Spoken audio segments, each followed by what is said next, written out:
Hello all, Alison here. Welcome back to Words and Pictures for a Watercolour Wednesday. It's part 2 of the unboxing adventure today, and this is going to be the Fuumuui Watercolour Travel Paint Set, which they invited me to have a play with. So yes, they sent me this for free, but I did say I'm not interested in just saying I like things if I don't like things. So yeah, they want my honest opinion. So yeah, I have spent months and months saying no to offers of free products because I simply haven't had the time. But painting in the open air, as I said last time, is something I am interested in trying out. So I thought travel kit would be a lovely way to get started. This one is different from the previous travel kit we had a look at, where we put in our own tube watercolours. But if you don't have tube watercolours, this is going to be the one that you might be interested in. Fuumuui have offered a really generous discount of 20% off all their products if you use the code Alison on their website. Take a look in the description below. I will get a small commission if you buy from it, but there's absolutely no pressure from me. But yeah, a 20% discount using the code Alison on the Fuumuui website seems like a nice thing. Oh, hello. Right, so cardboard box, which did get a bit squidged in travel, but everything inside seems fine. Let's have a look. There's a wallet. There's a nice clip that will hold papers down or pages. Oh, they also sent me these watercolour postcards, so those are also presumably available on the website. 40 of them, 100% cotton. Ooh, 300 GSM and cold pressed, so they should be really nice. We'll have a look at those in a minute. So yes, a clip to hold the pages down. That'll be a useful thing. Yeah, keep things flat. Don't know what this is. Teeny tiny screwdriver. Oh, maybe we've got to put something together. Instructions. Yes, look, there's some kind of flap going on. Oh, or if it's if you need to loosen the acrylic cover. Well, let's look at it first and then see if we need the instructions. It might all be completely straightforward. There's a swatch card. That is a bit squidged, but yeah, it's a piece of paper. It's fine. Hello. There's our brush. Oh, hang on. Is that unscrewing? Oh, that's a very nice tip. Let's loosen it. Maybe dip it in the water. Yeah, that feels very good. A little bit careful. I feel like... Oh, yeah, so there's a fine one in that end as well. That's very good. That'll be fun to play with. It's quite a dainty little brush in terms of length, but it's got good weight to it. That's real metal. Right, let's have a look in here. Smart folder, a couple of flaps and pockets. Oops. So as I said, this one comes with paints included. A little travel palette. Might need to snip that open. Get inside.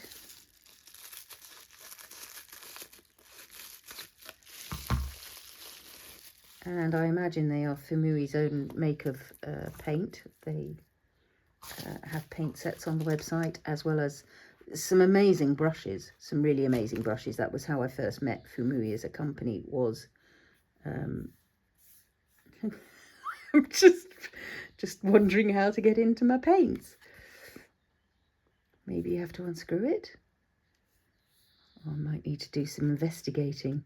Oh no, hang on. Look, that's... Ah, is that magnetic? Or does it get... Oh, look. Oh, just as well I didn't keep pulling. Oh, that is magnetic. Those two are magnets, and that, as you pull it there, watch, it's going to grab. Ha! Do it again. Yay. So that's going to be a palette that you can mix on. So it's going to want to be in that side. For me, as a right-hander, I think I'm going to want to go from there to paint. But if you are a left-hander, presumably you can just put it in that way up. Somebody asked after the last video whether it was just set up. Maybe. Yeah, and then, and then if you're a left-hander, you can put your papers in that way. So yes, the previous kit as well, it would be possible simply to reverse and do that. So this also feels like it's quite sturdy paper.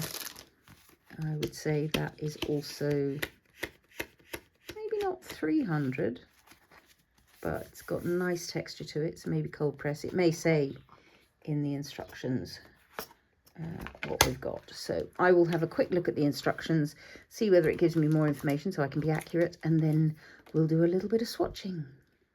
Yes, the teeny tiny screwdriver is just if your plate needs adjusting, that's where the screwdriver can go in and just either tighten or loosen that rotating screw. But mine seems to be perfectly fine. That's sliding smoothly. It catches at the bottom as well. That's so cool. Good, so that'll stay there as long as you don't get too wild with it. 24 colours, 4x6, yes, 24 colours. They look lovely and shiny. Very exciting. So I think we should do some swatching. White, lemon yellow, Garcinia Cambogia. I'm guessing that's Gamboge yellow. Orange, vermilion, permanent red, rose red, magenta. Light, now it must be magenta and light red, purple, cobalt blue, deep ultramarine, Prussian blue, yellow green, sharp green, bright tiger hook green. I'm guessing that's the right way around. Greenish, interesting. Loose, burnt sienna, dark brown, Van Dyke brown. I'm guessing those might be the other way around as well. Payne's grey and ivory black. So I think a couple of those colours are not quite in the same order as it says on here, but let's see what happens. At the moment, of course, I'm going to need to dip into, I need to get used to the fact that that's a screw, not a pull. It's really pulling on the pen. These postcards are also really nice. I opened those while I was fiddling with the instructions. So they are genuinely postcards. Very nice, sturdy paper, so 300. And yeah, again, cold press, but with a subtle texture. And then you can actually send them as postcards, and you've got a lovely little colour swatch in the top corner. So I might have a go at one of those in a minute, or I might just stick to the travel kit for today. Right, white is probably a good place to start, because let's just get some on. It's a nice creamy formulation, actually. I'm going to zoom in so you can see this.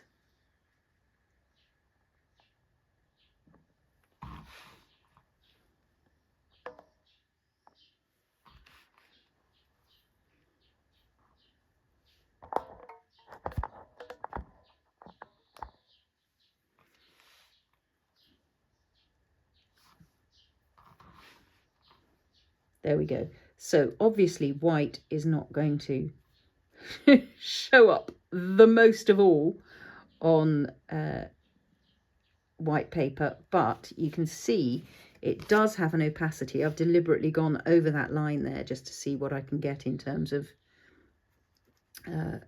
moving that paint around and getting some shift. I mean, you can actually see it, can't you? Let's clean off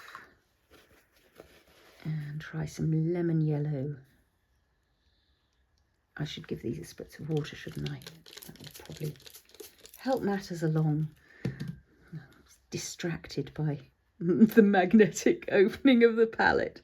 I'm looking forward to seeing how things mix on that palette as well. It's a decent size for a travel kit, and 24 I think is a great number of colours. Look, that paint moves really nicely on there, and you can get a good thick application of it as well. And don't be don't be alarmed by how small those little palettes of paint look. As you may or may not know, watercolour lasts for ages.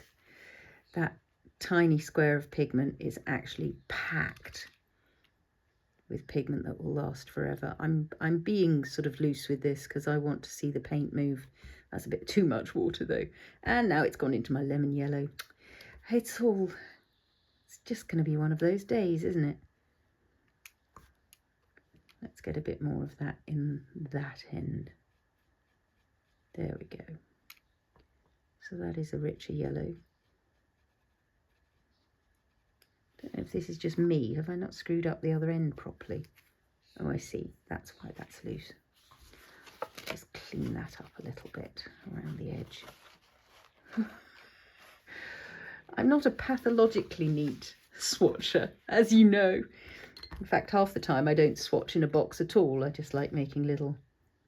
It's slightly frustrating to me that the swatch is not going to be in line with these. I will need to make myself my own swatch so that when I'm out and about I can just glance down, particularly if, as I suspect, a couple of these are the other way up. This is interesting. This paint is, as I would imagine, as I would expect really from Fuumuui, this is the sort of the creamy opaque style of watercolour, similar to, I would say, Kuretake, rather than the fully translucent. It has a kind of, I don't want to say chalkiness, but a sort of creaminess, which is really nice, don't get me wrong. And so far the colours are very pretty, even though we're working with colours that are not my tip-top most used. That permanent red is amazing, the shift from the concentrated to the other. See, now I'm losing track. 1, 2, 3, 4, 5, 6. So this is number 7, and this thinks it's rose red. Well, maybe I'm wrong about the things being in the wrong order. Yeah, I'd say that's rosy. Move it around. Ooh, yes. Definitely rosy. And yes, good movement on the paper, which is nice to know about the paper. Number 7. Number 8 must be this one. So this is magenta. I was just misreading, I think, earlier. At the moment, I'm not making them very wet in the pans because I'm just trying to stay vaguely in control of the pigment. But I think a good spritz in the pan and they'll activate. 8, okay, 9. It says it's light red. It looks kind of terracotta-y to me. But I guess maybe terracotta is a form of red, is it? More of an orange in my a browny orange in my book. Purple. Well, so we are on track. That is purple. There's no shadow of a doubt. In fact, it's a really lovely purple. That's going to be gorgeous for lavender, lilac, violets out and about. Lots of lilac trees in the Czech Republic, and they do come late here. Cobalt blue, this says. That's a very turquoisey cobalt blue. It's a lovely colour, don't get me wrong.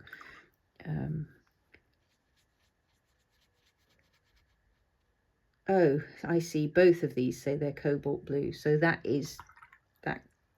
Well, unless they're sort of a cobalt blue light and a cobalt blue dark. That feels more like a cobalty blue to me. Cobalt does have that sort of zinky feel to it. I would say that other one is more of a turquoise. A really pretty turquoise. But this is more like a cobalt blue in my book.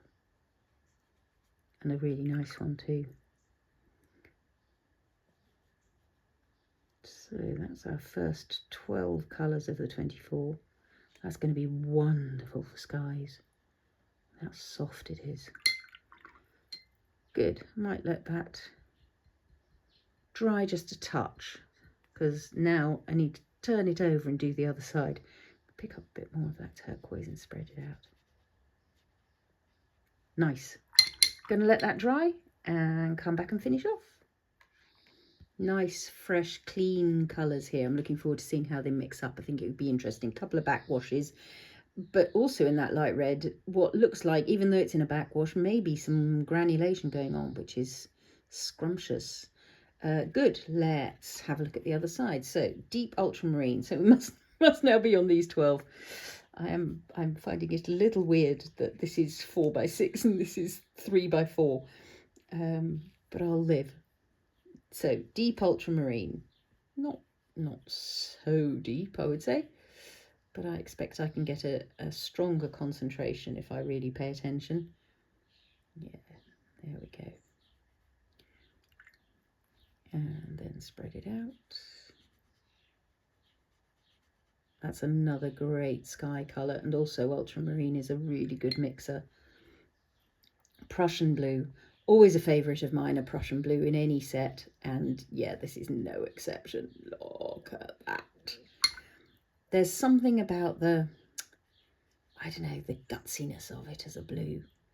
It just has a presence to it, I think, as a colour. What have we got here? Yellow green. Yes, this is definitely yellow green. A good yellow green.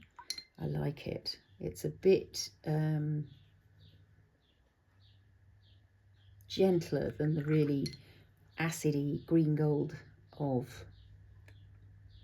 Daniel Smith. Sharp green, this says this is. Ooh, I like that.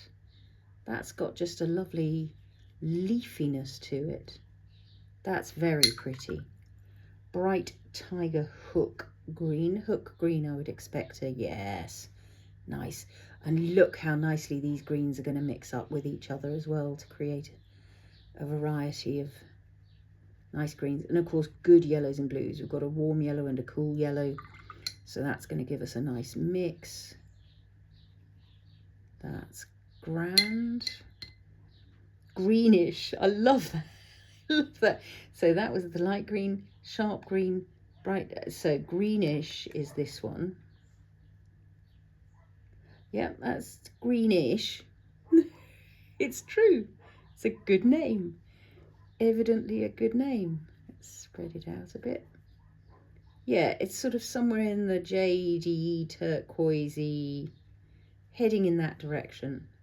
And I think there is going to be some juicy mixing to do. Maybe that's what we should do next, is have a look at some mixes. Lows. I really don't know that. L-O-E-S-S. Löss, says my Germanic brain. O with an E gives you the equivalent of an umlaut over it. But I don't know if that's... It's cool. It's a kind of goldeny, mustardy, dandelion-y yellow. This thinks it's burnt sienna. Okay, so that to me is not what I would call burnt sienna, but it's a really interesting colour. It's got kind of a clay, red clay look to it. Very, very interesting, and definitely some granulation going on in that one, I would say.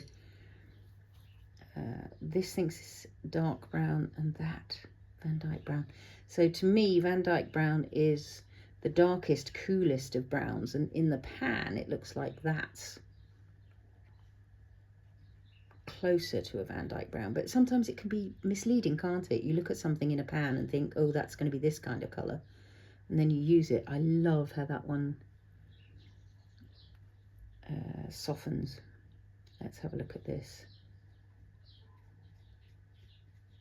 Yeah, so I wouldn't call that a Van Dyke brown. In fact, I'd call that closer to a burnt umber. But it's a useful brown. Again, names. What's in a name? No, don't start me on quoting Shakespeare. Payne's Grey. Again, I expect a Payne's Grey to be a bit bluer than that, sort of. But I love it. That's a lovely warm grey brown. Very much my kind of colour. And again, I would think a really good mixer.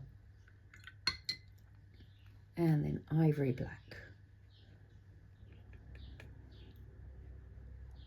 I do like an ivory black. An ivory black generally has a sort of silveryness to it, which again, in terms of greys. So yeah, that's a cool grey and a warm grey. It's perfect. That's absolutely what you want in a mix. Great. So again, we'll let that dry, and maybe I'll just do a little bit of gentle direct mixing onto some of this paper, shall we? Quite interested to see what happens if you have some lemon yellow with some of this bright tiger hook green. Oh no, this is the greenish, I beg its pardon. Okay, well, let's see. And just see what we get somewhere in the middle. Nice. Sort of lemony turquoise. That's a good mix. I like that. Let's have a look at I did mean to play with the bright tiger hook green, so that's that one. And let's maybe mix that with a little bit of this one that says it's cobalt blue, but I think isn't. I think it's more of a sort of, it's more of a turquoise for sure. Let's have them meet in the middle and see what we get.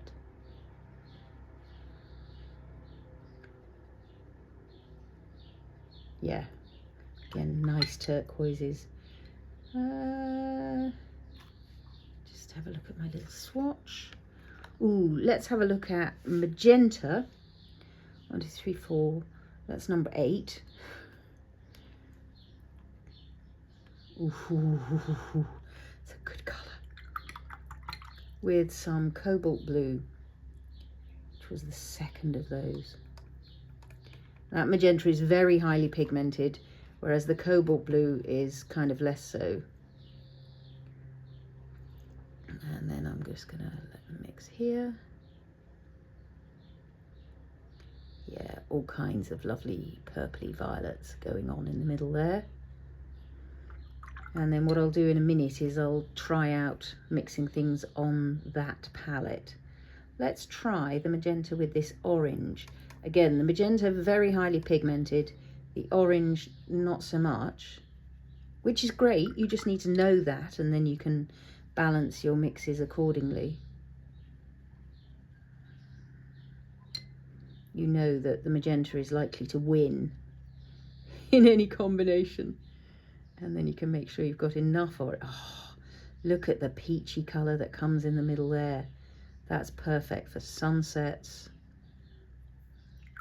Very nice.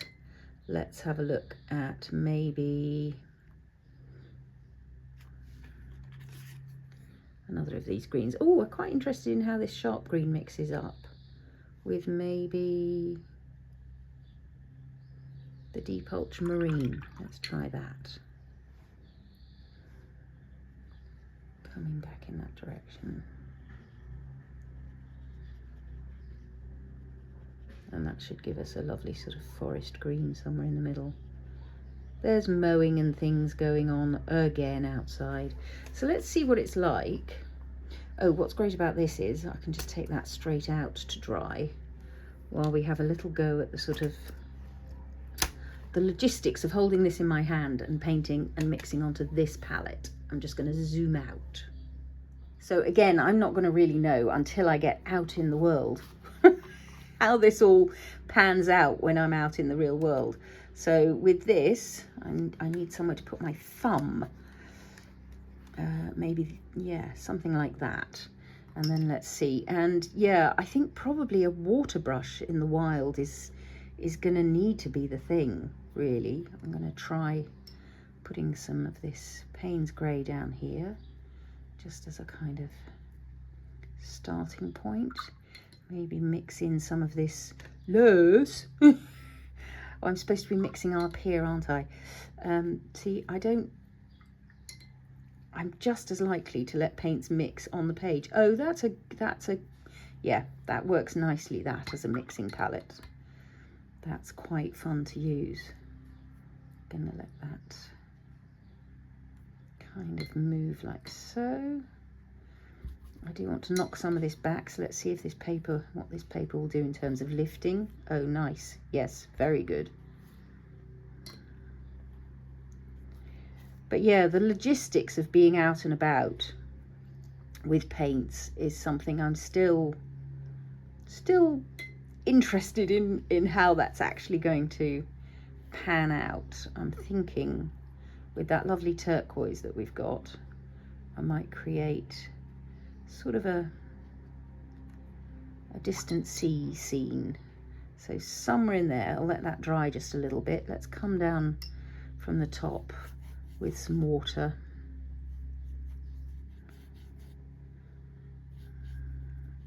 And then maybe drop a little bit of the cobalt blue, maybe a little bit of ultramarine,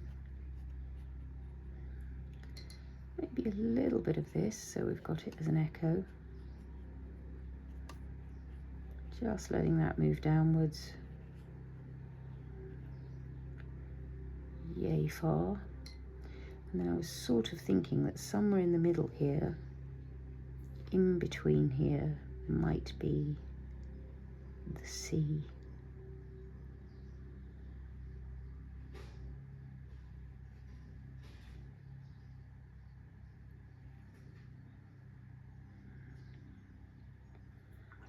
Good. So I can allow this to drop just a little further. Try not to hit my waterline. Well, it might be one of those hazy days where everything seems to meet everything else. Let's try a little bit of this ivory black into this mix. Yeah, that's working well, that mixing palette. I can see that that is helpful. Let's let that go up there. And then I need that sky to dry a little so that I can put in maybe some little reeds and grasses coming up the side here. That's a nice rock. That's another nice rock.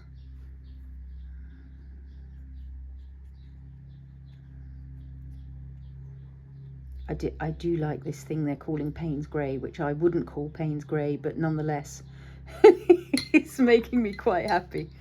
I wonder if I can afford to let that sea go down into that gap there. It will make it quite a steep sand dune. No, maybe that's a distant beach down there. Let's leave that as it is. Grand. Let's let that dry a little bit so that I can then put some grasses on. So it's just a little doodle. I'm going to explore putting a little bit more blue sky into these areas, and then we could actually add some grasses while it's still a little bit damp, and that'll give us background grasses. I'm wondering if I should go to the finer one. Let's mix up something nice and beachy here. I'm thinking maybe a bit of this loose sorry, bit of the Payne's Grey. That's quite good for sort of bulrushy things, so we might flick a little bit of that in just as a starting point in a few places. Little tufts maybe down the bottom. And then what I'd like are some sort of grey greens, sandy greens. So I think I might start with a bit of the sharp green and the hooker's bright green. I can't remember what it called itself. And maybe we'll throw in a bit of the grassy green. I can't remember what they call them. Sharp green, yellow green, bright tiger hook green. It doesn't matter. And then what I want is a little bit of that Payne's Grey in there as well, so that's giving me a nice olivey colour. The see-through palette is, yeah, I mean, a white palette for me gives you a slightly better look at what it is you're creating, but I think I'd probably get used to this. It's got enough opacity that I can see. It's going to create some kind of dancing grass heads in there. And we'll maybe put some of this green into the mix here. And now it really does need to dry a little bit before I put in detail, because otherwise it's just going to merge into those backgrounds. But again, as I say, it's just a little doodle. It's a little chance to try out the arrangement of this. Yeah, I think, yeah, there's room to tuck a little bit of paper towel here, or one could tuck a little bit of paper towel here, just to be cleaning the brush on. I'm just thinking ahead to when I might want this out and about with me, mixing up a darker green so that I can use it as this dries to create some more detail. The fine tip of this is very nice to work with, like that. But yeah, this really needs to dry a bit before I can put any more of that in. But you can see the kind of thing that's going on. Bulrushy grasses with the distant sea. I might add some other little bits and bobs to that. It's a neat little set. I can see that it fits very comfortably into a bag or a handbag or a backpack if you're out for the day, and that's really nice to have with you to use. I haven't quite worked out what I will do in terms of where the paper towel might go here, but there are little extra pockets here for, you could take a scraping tool, you could slide some extra papers under here. So yeah, it's a pretty neat thing. I can't obviously close it again to show you, but there will be a close-up at the end. There's some little mixing. I hope you've enjoyed being introduced to it. Don't forget, a full 20% discount on the Fuumuui website, which I will link to if you use the code Alison, if you're interested in this travel kit. But I believe it said 20% off all products, all Fuumuui products, if you go and visit. And yeah, it's going to be a journey, this business of how do you deal with the logistics of being out and about. I'm going to discover it, and I will aim to take you along for the ride when I do. Thanks so much for your company, as always. If you've enjoyed this, give me a thumbs up down below if you found it useful. Comments and questions, of course, always welcome. If you're not subscribed, it would be lovely to have your company on this creative journey. For now, I'll wish you all a very happy Watercolour Wednesday, and happy crafting all. Just hopping back on as I was clearing up, because this strikes me as quite clever. That slides shut is a good tight fit across here. So you can see, even though there were a couple of droplets of water there, I don't think anything's going to escape from there when you're then out and about, because that's a pretty closed edge.